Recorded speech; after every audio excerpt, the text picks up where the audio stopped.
Happy Monday, all. And another short interview I'm releasing today from the Brownstone Institute conference in Hartford, Connecticut. I was there last week and I met up with Bobby Ann Cox, an attorney in New York. And she's got an incredible and sinister story about what's happening in the coming weeks and months in New York. They're trying to change the Constitution of New York to bring in some insanity. So this has implications not just for New York, but for America and indeed the world.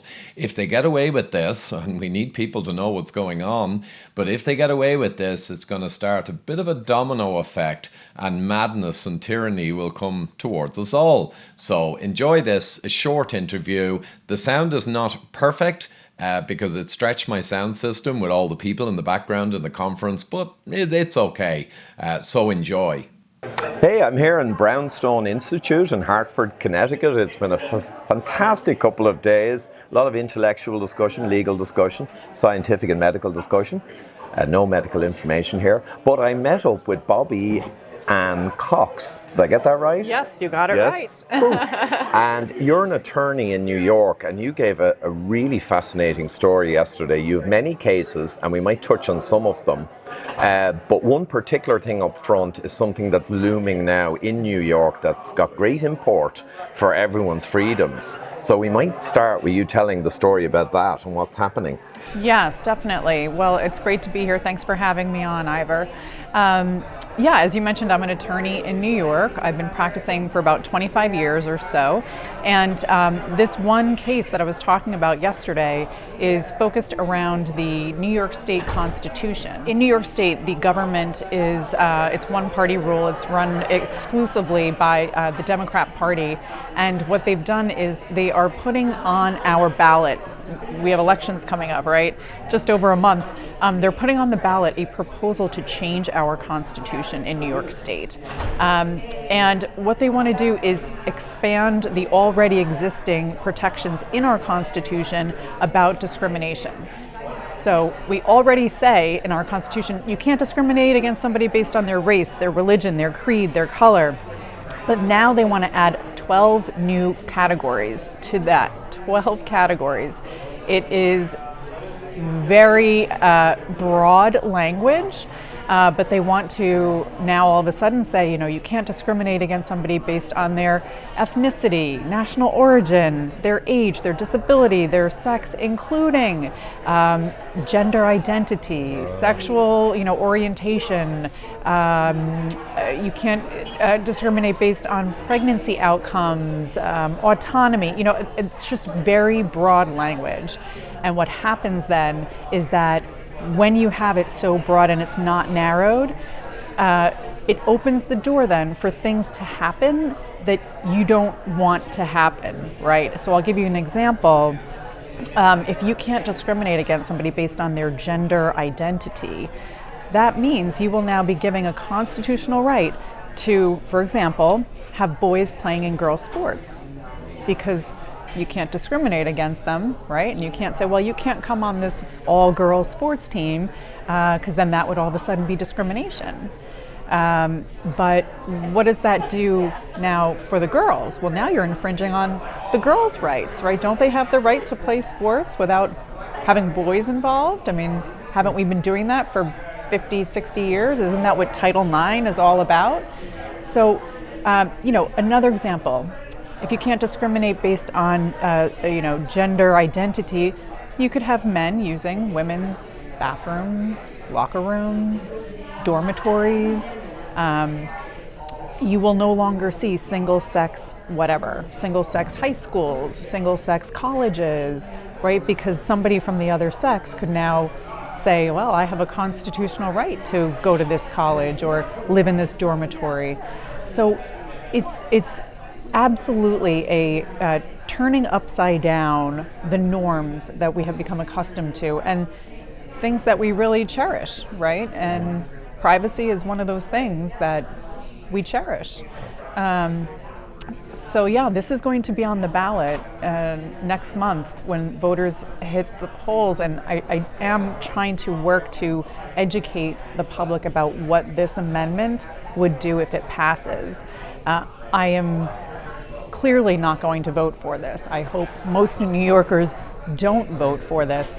And then there are other aspects of that proposed amendment that, for example, if you can't discriminate against somebody based on their national origin or their ethnicity, that's going to open the door for people that are in this country illegally, or if they are here legally but they're not citizens of this country, well, now they're going to have this opportunity to argue, well, we should have the same rights as every other New Yorker, And I think you mentioned yesterday, and if you criticize someone in that sphere, then after the fact, they could actually take a case that you breached that right, even if they're maybe illegal or something. It's insane. Yeah, it will open the door to anybody that's in New York State. Again, doesn't have to be a citizen, just anybody that's living there to say, hey, I should have the same rights as everybody else because your Constitution says you can't discriminate against me for my national origin, where I came from, my ethnicity.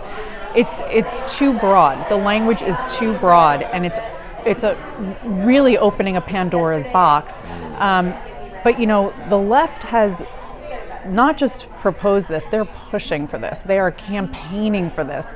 They want this, and their idea is, this is all about abortion. We're going to put the right to an abortion in our Constitution.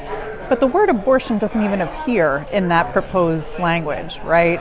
So you have to really read the language, understand that they're playing a game with you, right? And this has happened so much in Ireland with the hate speech law. They won't define what hate speech is. Astonishingly, when challenged on television by an ex-Attorney General of Ireland on the lack of definition, I think the Minister for Justice says, well, everyone knows what hate speech means. It's like everyone knows. It's insane. And they also used, I saw a document from a legal firm, actually one of the largest in the world, and it was around the transgender movement, and it was advice to transgender movements to get legal changes. And one strategy of many, they said, was to hide the changes in other more desirable changes and focus on the desirable one. So like you say, focus on the abortion, but really it's a Trojan horse. It is a Trojan horse. Nuts. It is a Trojan horse of epic proportions.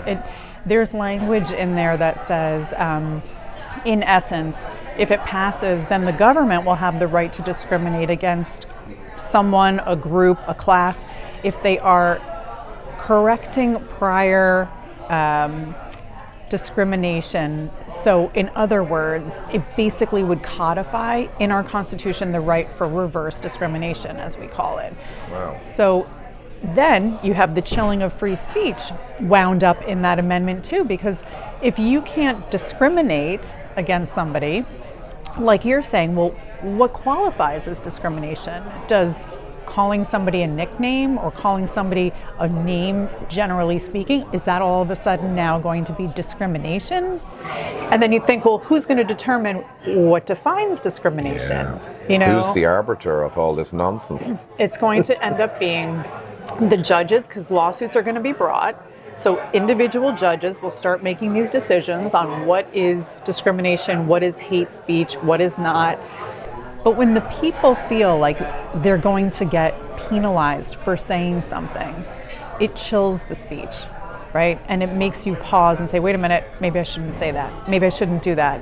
And then all of a sudden now you've lost your First Amendment right to freedom of speech. And it's so dangerous. You can't have a properly functioning society when the people are scared to talk. Yeah, no, it's the fundamental free speech is above everything else, because once you lose that, you're done. You're on a slide straight to totalitarianism, and inevitably it will get worse and worse.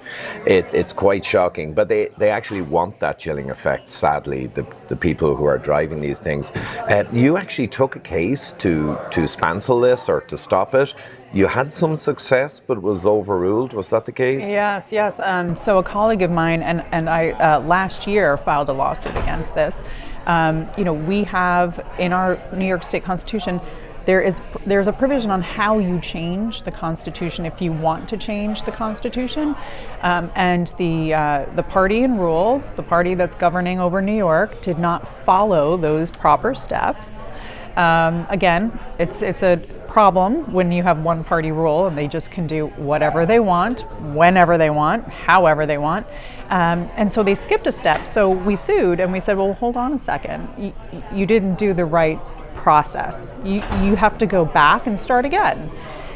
We did win at the trial court level. The judge struck it down. He said, you didn't follow the Constitution. You have to go back to the drawing board, start again. They appealed. The Attorney General took it up to the appellate court, and the appellate court reversed, incredibly enough, on a supposed technicality that was not even true. And then our highest court in New York State wouldn't hear the case. We tried to petition the court and say, please take this case, because it's kind of like our United States Supreme Court. They don't hear every single case. But they wouldn't touch it. They didn't want to hear the case. And so now this is why we have on our ballot next month when we go vote, we're going to be seeing this amendment, this proposed amendment to the Constitution. So I'm working now to try to raise awareness about this and get the voters involved and explain to them, no, this is not what the other side is telling you. It is a Trojan horse. This is not about abortion. And even if it does encompass abortion, there are 12 other classes that they want to add into our Constitution, which will just explode into confusion, and it's going to pit one class against another. Which they love.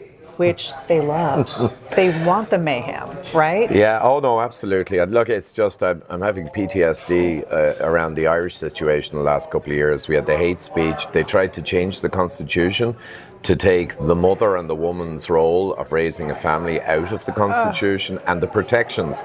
And of course, they tried to give a kind of a women's lib narrative, but it was untrue, because our Constitution 100 years ago, the way it was written, literally, if it was written last week, you'd say, yeah, that's fine. It's not archaic.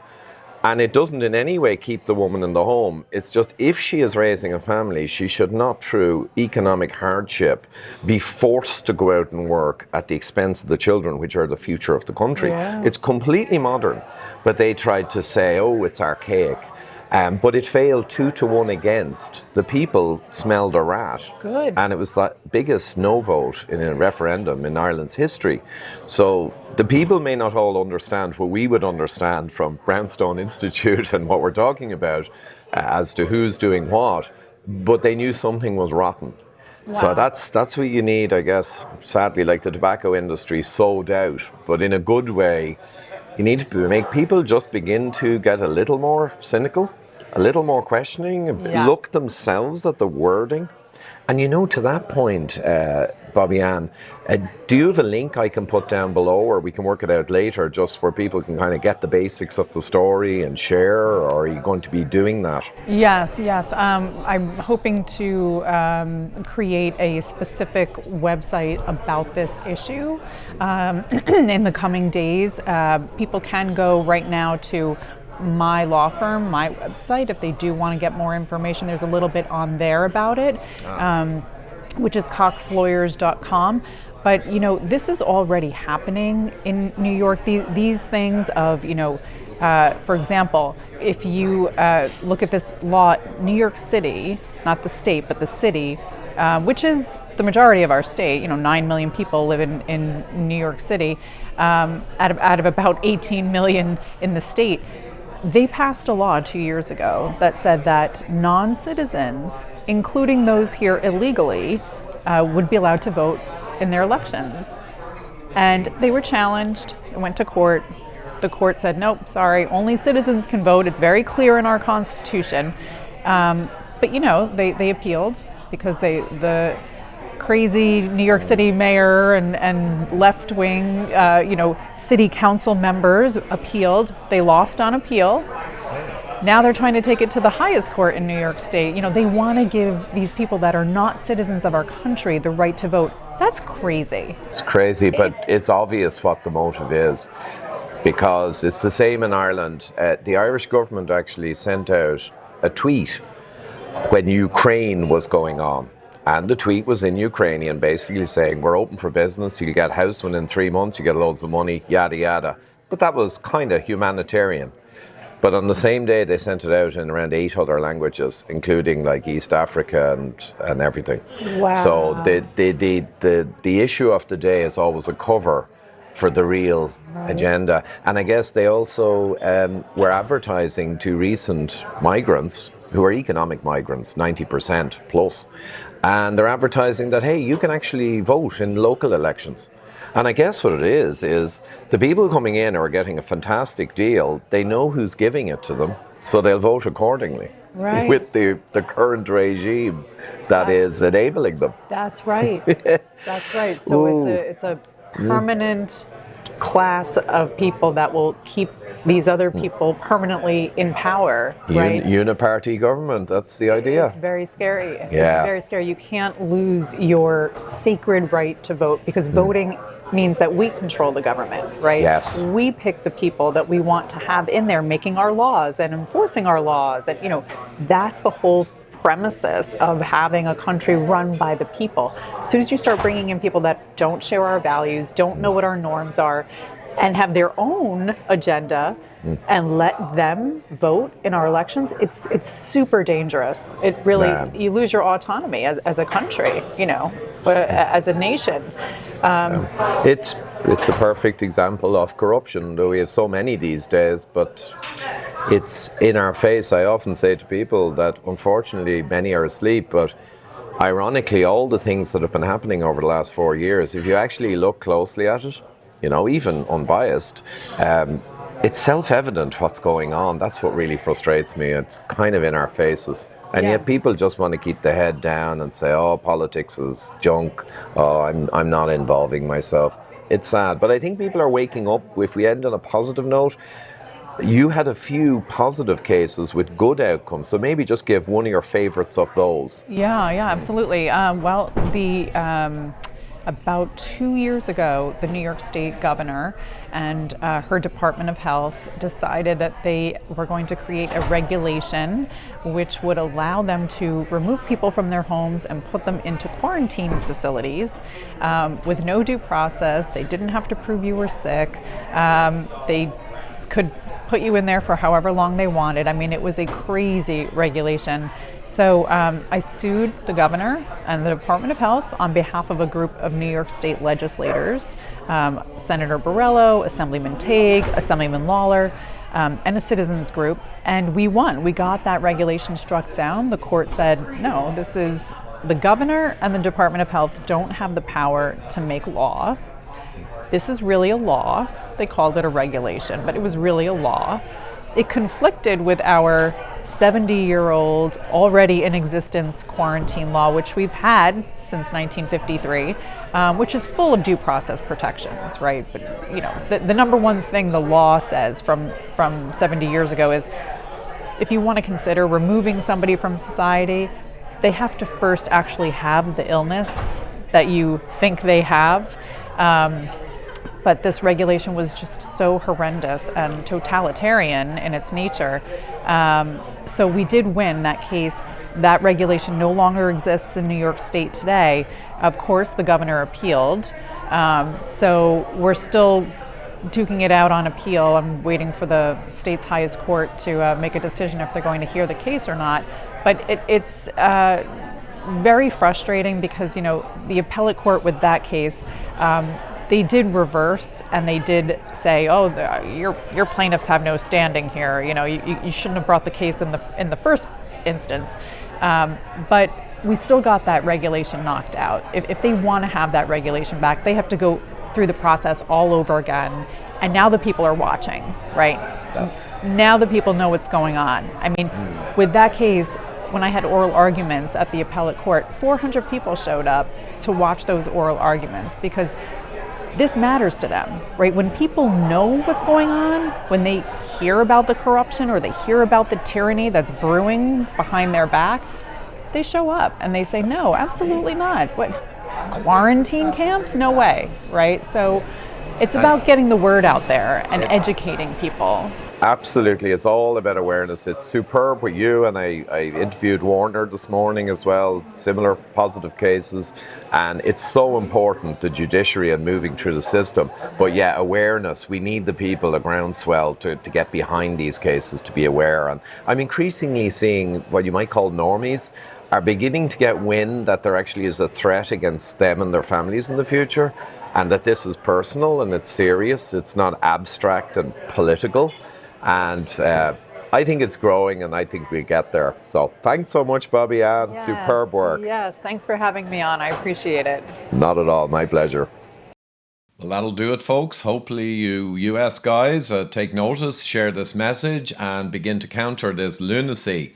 And I'll just take the opportunity here to remind people I have a special offer with Pure Gold in the City of London. They service pretty much the Western world. They have vaults everywhere. They also ship securely to yourself if you want to take possession. And you get a free consultation with their financial experts, and also a reduced rate or a free 6 or 12 months of storage if you want to use their vaults. So I certainly have diverted pension and other kind of resources for my family towards physical gold. It's done extremely well. It's a hedge against the future issues we're going to see almost inevitably. And it's just a really good idea in my mind, no financial advice, but in my mind, certainly to at least have a percentage safe in physical metal, real world assets, whatever about your other investments or pension, etc. Completely up to you, of course. So anyway, there's the offer. The code's down below should you wish to explore further. Thank you.